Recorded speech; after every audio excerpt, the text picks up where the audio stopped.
Selamat pagi Ibu dan teman-teman. Terima kasih atas waktu yang diberikan kepada saya. Yang saya hormati Ibu Tatik Sugihartatik selaku dosen pendidikan anak disabilitas tunanetra. Yang saya kasihi dan saya banggakan teman-teman seperjuangan.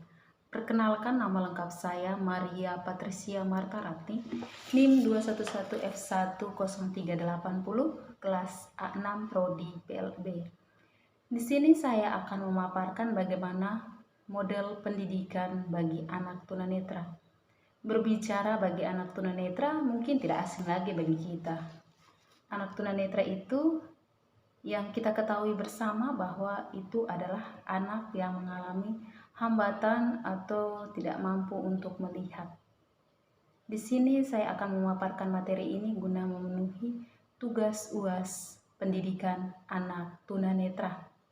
Dan hal ini sangat menarik sekali, di mana saya bisa juga dapat memahami apa sih model yang terbaik bagi anak tunanetra itu sendiri.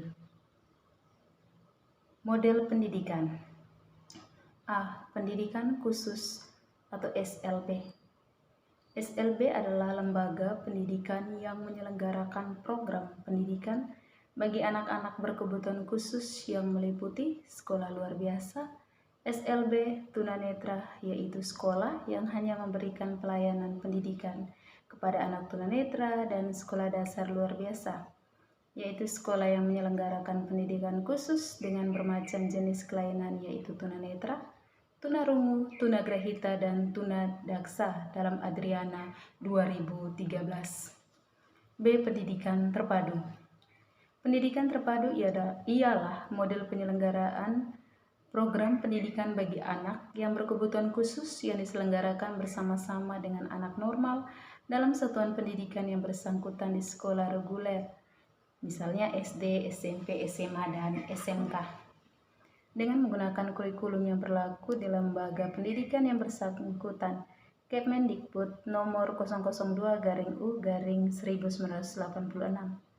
Dalam pendidikan terpadu ini harus disiapkan 1. Seorang guru pembimbing khusus atau guru PLB, dan 2. Sebuah ruangan khusus yang dilengkapi dengan alat pendidikan bagi anak yang berkebutuhan khusus. Ruangan khusus ini dibuat dengan tujuan apabila anak yang berkebutuhan khusus tersebut mengalami kesulitan di dalam kelas, maka ia dibawa ke ruang khusus untuk diberi pelayanan dan bimbingan oleh guru pembimbing khusus.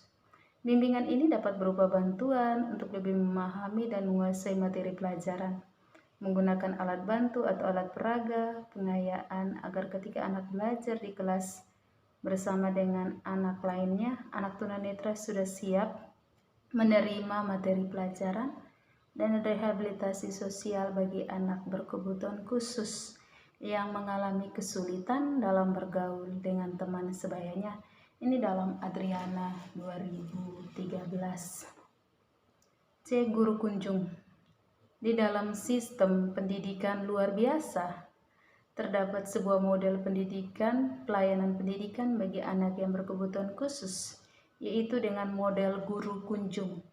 Model guru kunjung ini dilakukan dalam upaya pemerataan pendidikan bagi anak yang berkebutuhan khusus usia sekolah.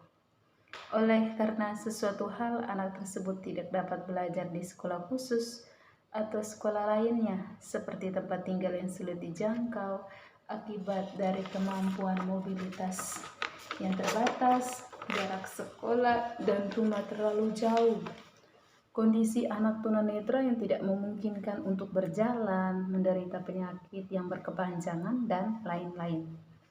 Pelayanan pendidikan dengan model guru kunjung ini bisa dilakukan di beberapa tempat, seperti rumah anak tunanetra sendiri, sebuah tempat yang dapat menampung beberapa anak tunanetra, dan rumah sakit.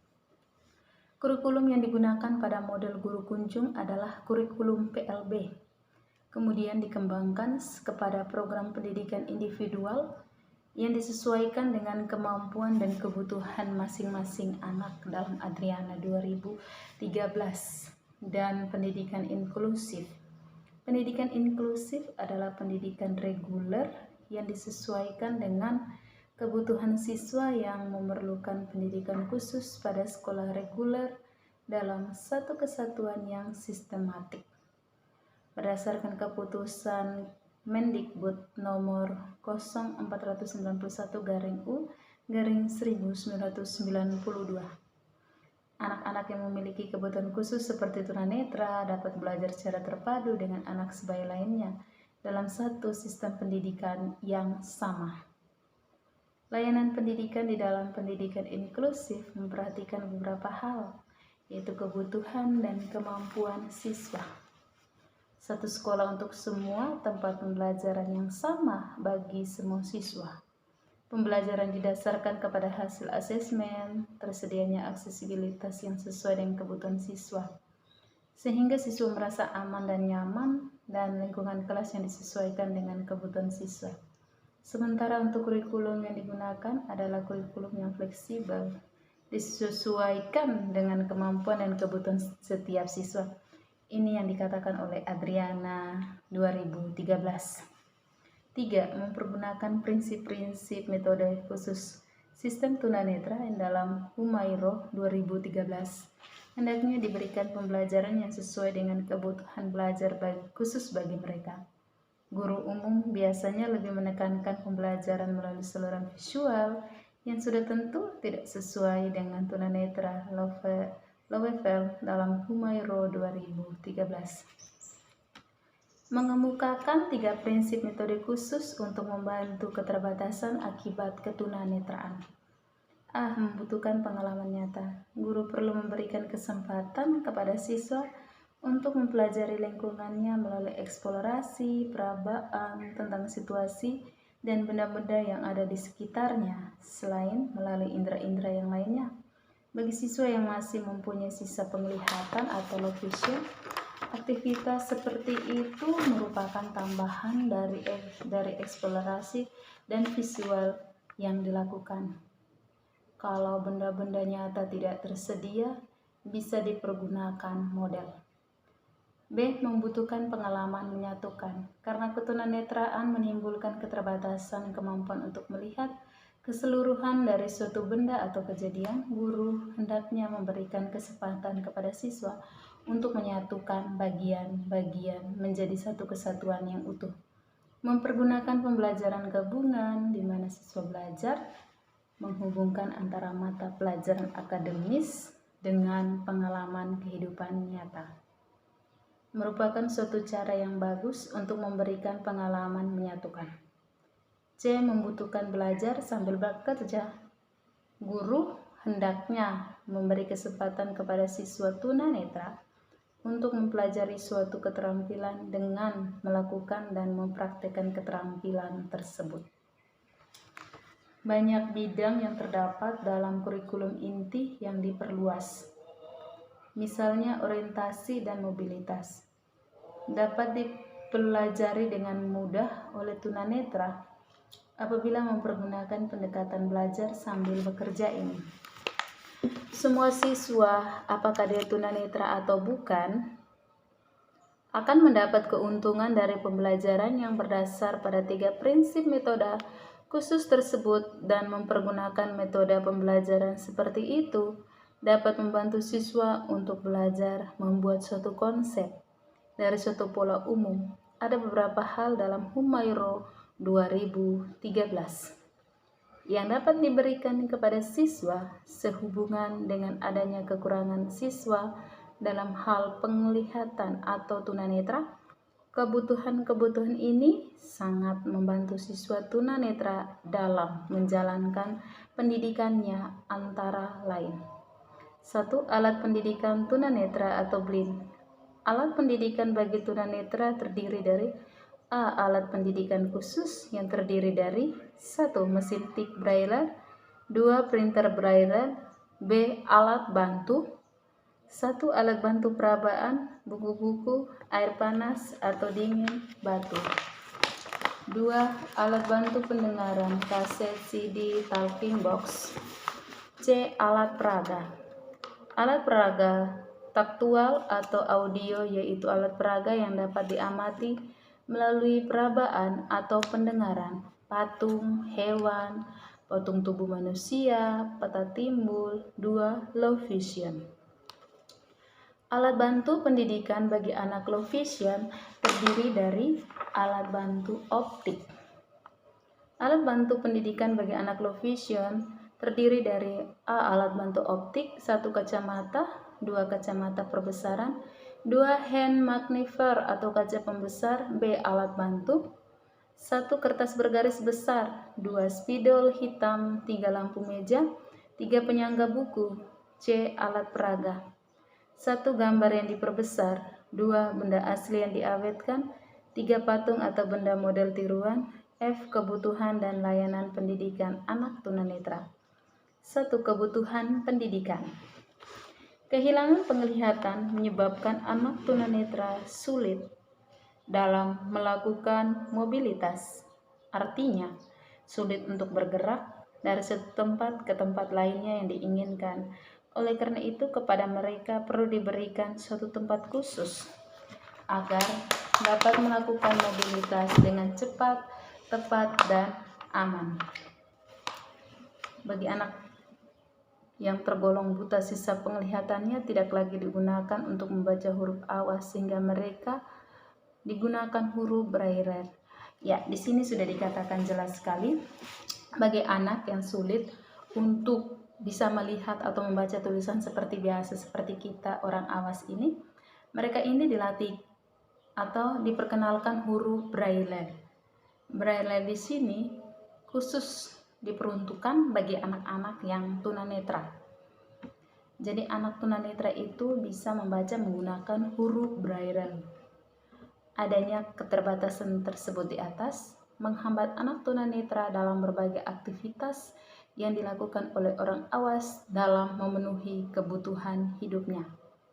Oleh karena itu, memiliki hambatan, maka selain membutuhkan layanan pendidikan umum sebagaimana halnya anak awas, anak tunanetra membutuhkan layanan khusus untuk merehabilitasi kelainannya.